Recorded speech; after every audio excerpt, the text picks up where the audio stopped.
tahun 10 Hijriah dari kenabian Rasulullah, tepatnya di Makkah. Bertepatan pada tahun itu juga Rasulullah dalam sedihnya yang luar biasa,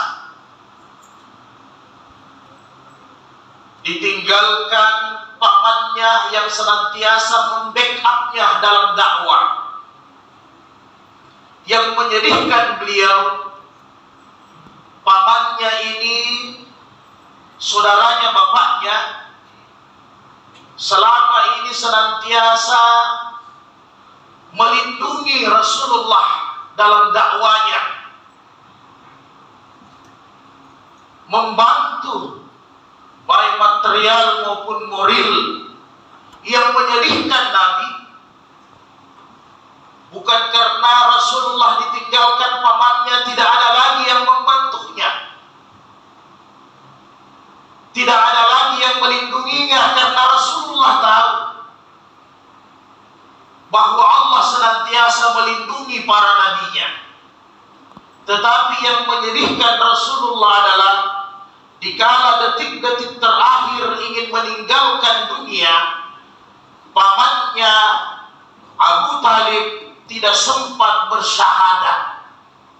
Ini yang menyedihkan Rasulullah.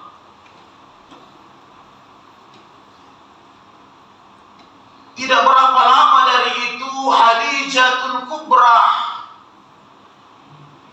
istri beliau yang dicintainya, suka duka bersama ketika awal-awal menyebarkan Islam. Maka Khadijah lah yang senantiasa memberikan motivasi kepada Rasulullah, memberikan semangat, bahkan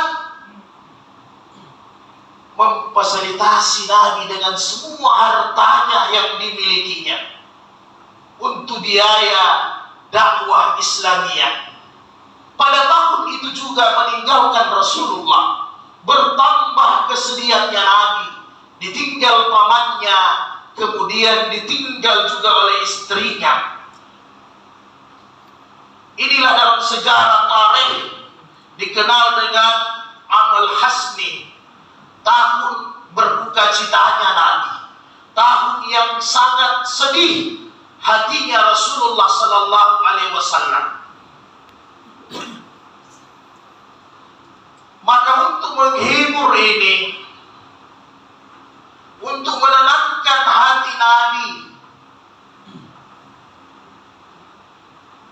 maka Allah memanggil Rasulullah, Subhanalladzi asra bi 'abdihi lailan minal masjidil haram ilal masjidil aqsa.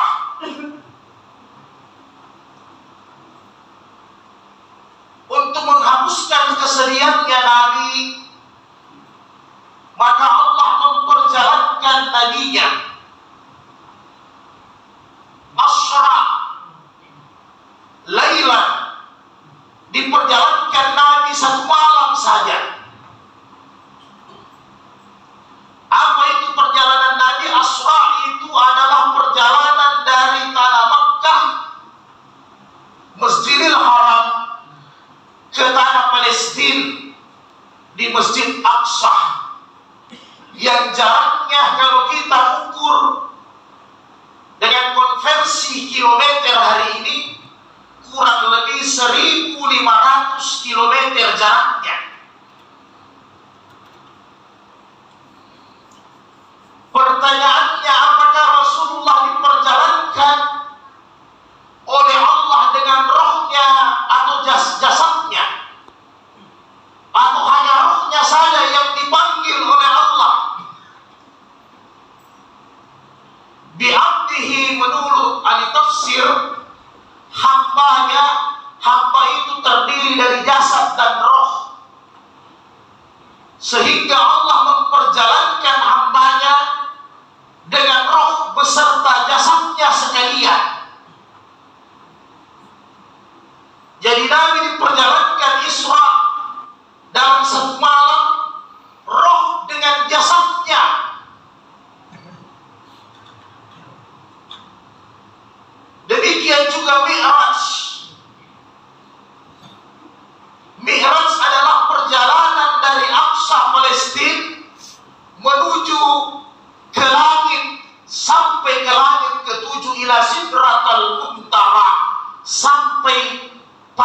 batas yang tidak bisa dimasuki oleh makhluk hidup satupun, yaitu Sidratul Muntaha.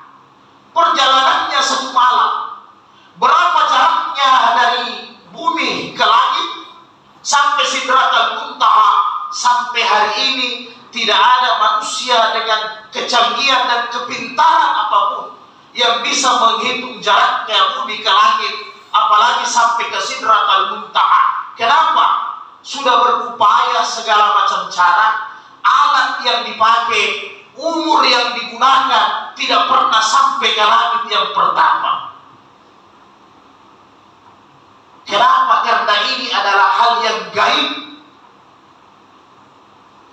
Salah satu yang gaib yang harus kita percaya, selain adanya surga dan neraka, selain adanya dosa dan pahala, termasuk peristiwa Isra Mi'raj ini adalah hal yang gaib yang wajib kita percaya.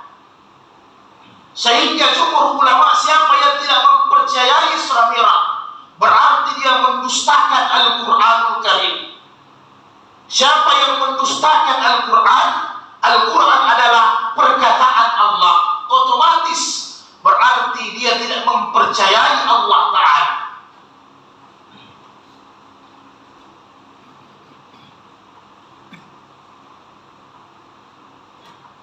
Ketika Nabi Mi'raj di langit yang pertama bertemu reuni dengan semua anbiya, dengan saudara-saudaranya para nabi. Di langit pertama bertemunya dengan Nabi Adam, di langit kedua bertemu Nabi Isa, Yahya, seterusnya bertemu Nabi Yusuf, Nabi Idris, bertemu Nabi Harun, di langit yang ke-6 bertemu Nabi Musa, sampai puncaknya di langit yang ke-7 bertemu dengan nasab nenek moyangnya Rasulullah sallallahu alaihi wasallam, yaitu Ibrahim alaihissalatu wassalam. Setelah itu sampai di situ batasnya makhluk manusia di langit yang ke-7. Maka Nabi sampai ke Sidratul Muntaha, Jibril pun tidak mampu mengantarkan Nabi untuk masuk ke Sidratul Muntaha. Dalam hadis-hadis sahih, ya Muhammad, apabila saya selangkah saja memasuki Sidratul Muntaha, maka saya akan terbakar hangus. Sampai Nabi diperjalankan ke surga dan neraka untuk melihat surga dan neraka. Sampai bertemu dengan Allah, assalamu alaika ya Rasulullah, ya Nabi Allah. Berdialog Rasulullah dengan Allah sebagaimana dialog kita ketika kita bertasyahud. Maka di saat bertasyahud itu adalah dialog percakapan kita dengan Sang Halim.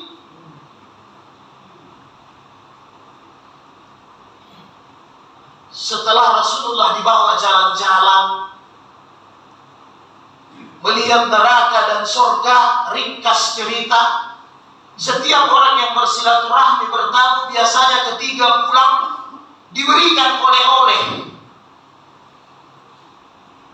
Apa oleh-oleh yang diberikan Rasulullah?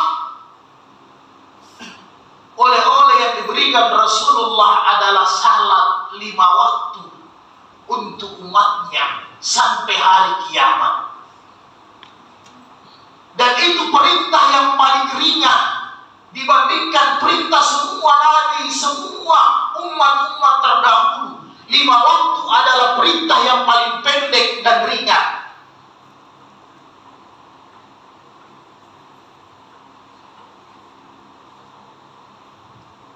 Inilah yang dibawa Nabi dalam perjalanan spiritualnya,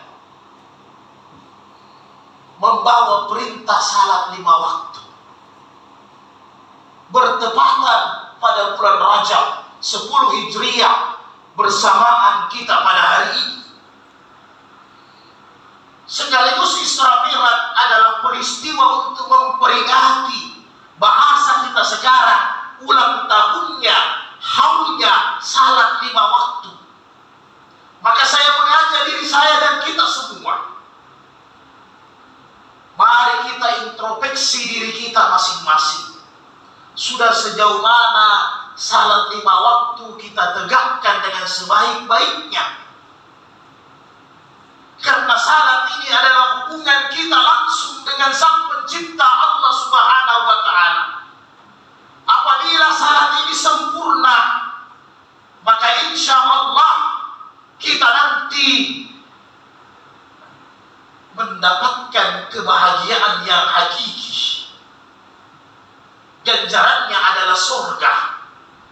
Tetapi apabila salat 5 waktu ini tidak ditegakkan dengan baik, maka 100% kita orang-orang yang celaka, yang akan mendapatkan neraka selama-lamanya. Tidak ada tawar-menawar untuk salat 5 waktu. Dalam hadis-hadis sahih, apabila kalian tidak mampu salat berdiri, maka salatlah duduk, kata Nabi. Tidak mampu kalian duduk, salatlah berbaring. Tidak mampu berbaring, salatlah dengan isyarat. Tidak mampu dengan isyarat lisan dan hatimu, tidak mampu, berarti tanda kita akan disalatkan. Artinya salat ini kita akan bawa sampai kita akan meninggalkan dunia. Maka di bulan Rajab ini hawa-hawa Ramadan sudah mulai tercium bagi kita sekalian. Maka bagi kita yang laki-laki yang belum biasa membiasakan diri salat ke masjid, maka cepat-cepatlah belajar di bulan Rajab Sya'ban ini untuk memakmurkan masjid, supaya insya Allah Ramadan momentum kita mudah untuk melaksanakan salat 5 waktu di masjid. Ada keringanan salat, tapi bagi wanita yang haid dan nifas, dibolehkan mereka meninggalkan salat. Rukhsah untuk kaum wanita. Maka bagi kita laki-laki yang tidak melaksanakan salat, berarti jangan-jangan dia adalah seorang wanita yang sementara haid atau nifas. Maka jangan tinggalkan ini salat, saudaraku yang berbahagia. Salat tentunya bukan hanya sekedar angkat takbir. Itu fikihnya, itu syariatnya. Ketika kita membahas fikih salat, dimulai dari takbiratul ihram sampai dengan salat selesai. Tetapi bagaimana nilai salat ini bisa menjiwai diri kita? Salat ini menjadi hakikat dalam kehidupan kita, menjadi ma'rifatullah.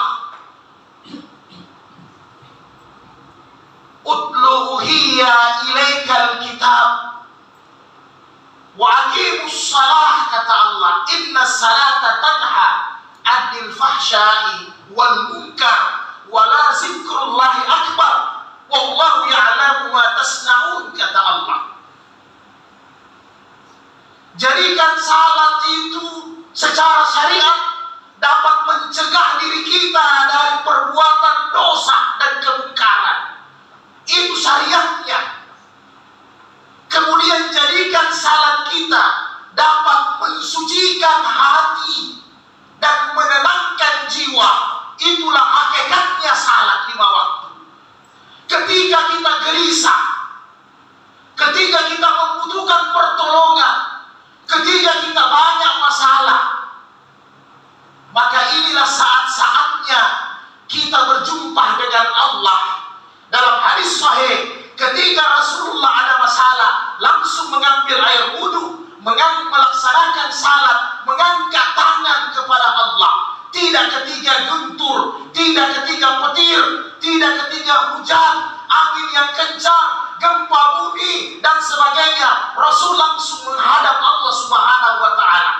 Karena apabila bumi ini tidak bersahabat, berarti penghuninya tidak bersahabat dengan Allah Subhanahu wa Ta'ala.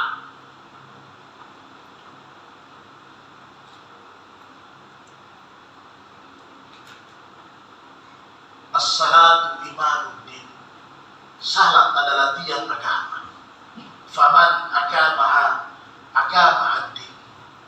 Siapa yang tidak melaksanakan salat, merekalah orang-orang yang meruntuhkan agama. Mudah-mudahan kita mati dalam keadaan melaksanakan salat 5 waktu. Amin ya rabbal alamin. Barakallahu fil Qur'anil Karim wa nafa'ani bil ayati wa zikril hakim.